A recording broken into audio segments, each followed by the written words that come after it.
Dans cette vidéo, je vais vous montrer comment affiner une recherche et ensuite comment l'exporter en format CSV pour pouvoir partager avec vos partenaires. Quelle est notre recherche? Je voulais faire une liste rapide de les garderies qui se retrouvent dans un CLSC ayant une couverture vaccinale adéquatement vaccinée de moins de 60%. Tout d'abord, on va juste assurer que nous avons les bonnes couches géographiques sélectionnées. On ouvre la liste des couches et c'est la couche des garderies, les territoires de CLSC et celui de la couverture vaccinale adéquatement vaccinée pour les 1 à 4 ans. Donc on va dans notre recherche. Donc voici les quatre filtres disponibles. On va filtrer tout d'abord par couverture vaccinale parmi les enfants de 1 à 4 ans adéquatement vaccinés. Et on s'était dit, on veut moins de 60%. Donc ici, ce qu'on voit, c'est les CLSC à Montréal avec une couverture vaccinale de moins de 60%. Et on voit bien Saint-Léonard ici à 45 à 55%. Mettons, on veut faire affiner notre recherche encore pour juste afficher les garderies sur ces territoires identifiés. Fait que soit on peut aller dans garderie puis juste choisir les CLSC, on zoome un peu, puis juste on voit Bordeaux, Cartierville, Saint-Laurent, Saint-Léonard. On peut juste aller choisir comme ça, Bordeaux, Saint-Léonard. Et puis, ça va afficher les garderies de cette façon.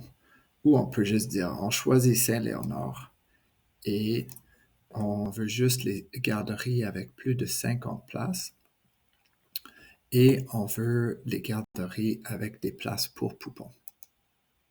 Okay? Donc là, on a à Saint-Léonard, on montre, ça c'est les CLSC avec plus de 50 places et ayant des places pour poupons.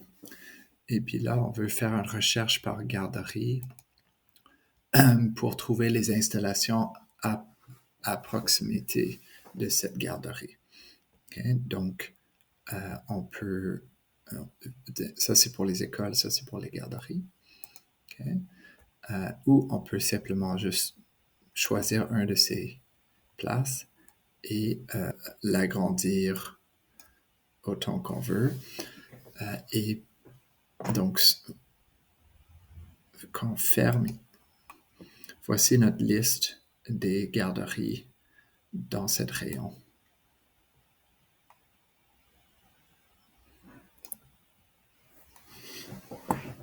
Mettons si on est satisfait avec nos filtres et on veut, ça c'est l'export pour PDF, ça c'est l'export pour CSV. On clique là-dessus. Puis lorsqu'on ouvre, tous les caractères avec les accents ne s'affichent pas et donc ça c'est pas la façon de faire.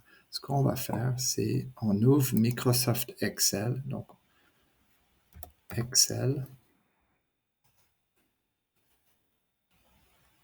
On va aller dans la colonne Données, l'onglet Données externes, Fichier texte, dans nos téléchargements, Résultat 13. Et on voit bien que la première ligne, c'est le titre, donc on n'a pas besoin. On va commencer l'importation à la ligne 2 avec les listes de nos variables. Puis ici, ça dit Windows ANSI. Ça, c'est pas la bonne. On va descendre, puis on va aller chercher Unicode UTF-8 65001. Puis là, les accents sont bien affichés. En fait, suivante, c'est un fichier avec des séparations par virgule. On vérifie que tout est beau. On fait suivant, et on fait terminer, et on fait OK. Et donc, voici la liste des 23 garderies à Saint-Léonard avec 50 places et plus ayant des pouponnières. Et cette liste, vous pouvez la partager avec vos partenaires ou avec n'importe qui. Donc, on sauvegarde, enregistrer sous, etc. Donc, et c'est tout. Ça, c'est comment faire un exporter avec en format fichier CSV.